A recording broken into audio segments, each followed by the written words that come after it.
বদরের ময়দানে এই পাশে কোরাইশ, এই পাশে মুসলমানেরা। বিশ্বনবী জ্বালানি ভাষণ দিলেন, তোমরা দেখতে পাচ্ছ এটা বদরের ময়দান না, এটা আল্লাহর জান্নাত, ওই জান্নাতের দিকে ছোট। বিশ্বনবীর কথা শোনা মাত্র সাইয়েদনা উমাইর ইবনে হুমাম বললেন বাহ বাহ, মানে চমৎকার। বিশ্বনবী বললেন মা ইয়াহমিলুকা আলা কওলিকা বাহ বাহ ইয়া উমাইর, আমার এই কথা শুনে তুমি কেন বললা বাহ বাহ?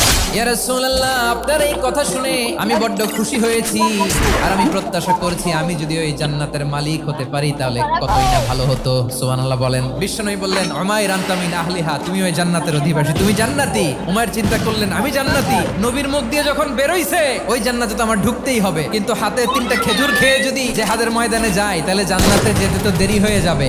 এই চিন্তা আসা মাত্রই খেজুর 3টাকে তিনি ছুঁড়ে মারলেন, তলোয়ার বের করে আল্লাহু আকবার বলে বদরের ময়দানে ঝাঁপিয়ে পড়লেন। আল্লাহর শত্রুদেরকে কচুকাটা করে এক পর্যায়ে শাহাদাতের সুধা পেয়ে নিজেও জান্নাতি হয়ে গেলেন। পড়েন সুবহানাল্লাহ।